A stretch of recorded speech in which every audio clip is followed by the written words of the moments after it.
All Will Fall is a survival city builder set after the world got swallowed by the ocean, and honestly this is one of those games where you look up and 3 hours disappeared. The addiction here mostly comes from constantly solving problems in a satisfying way. You finally get your housing stable, then realize you're running out of water, so you build rain catchers. But now you need more roof space to funnel the rain, which means expanding up, which means checking if your supports can handle it. It has this endless chain of okay, just one more thing that keeps you going. This video is not sponsored. I genuinely enjoy the game, even if it does have issues we will take a look at later. The game's physics-based building system makes every expansion feel like you actually accomplished something, because it could have also easily fallen apart if you messed up. Let's begin with the basic setup. You've got survivors who need the usual stuff: food, water, shelter. But the game divides your people into 3 groups: workers, sailors and engineers. Each group therefore has different skills and needs different things to stay happy. Workers are your general labor force. Sailors can operate boats and fishing operations, and your engineers handle research and more complex buildings. You have to keep all 3 groups satisfied, of course, or they will become disloyal. The game's building aspect is of course where things start getting interesting and sometimes frustrating. For starters, you can't just slap down structures anywhere here. You have to think about support beams, how much weight things can handle, and whether boats can still pass underneath. The game shows you green connection points when something's properly supported, and warns you with red when it's not. You can build stuff like bridges, stairs, platforms, and stack houses on top of each other,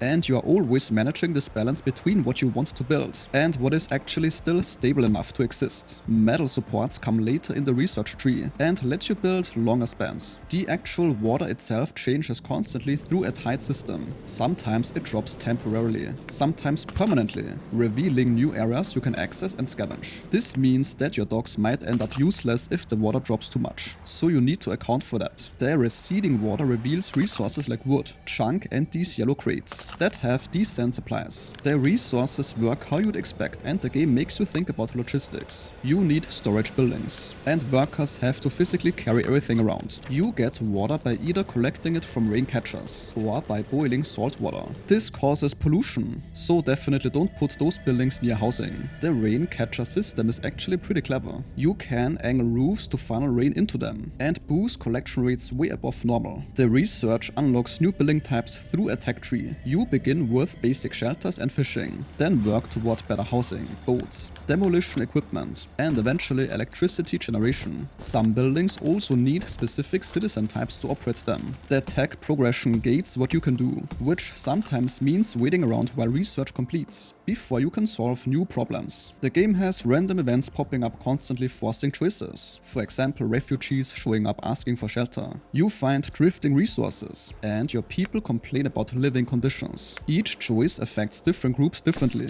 and gives or takes influence points. Sometimes you're choosing between making one group happy versus getting resources or influence that you need. There is no obvious right answer most of the time. The game has 8 different scenarios in the campaign, each with unique maps and specific challenges. For example, one has you on an oil rig, another on a moving tanker. There is also a sandbox mode with a level editor. You can build stuff here without the survival pressure, and you can share creations through Steam Workshop. Custom scenarios also let you mix different mechanics together. Something that gets old quick is the voice lines. There's not much variety and the same comments repeat constantly. The verticality also makes the camera control awkward sometimes, though the game does have quality of life features like hiding the upper levels. The physics system that makes the game unique can also work against you when you're just trying to connect 2 points and the game keeps saying nothing is stable enough. So this is very much about managing multiple systems at once and somehow not letting your entire city collapse. The games run pretty long. The campaign supposedly offers over 100 hours across all scenarios. If you like complex city builders where planning actually matters and you can't just spam buildings anywhere,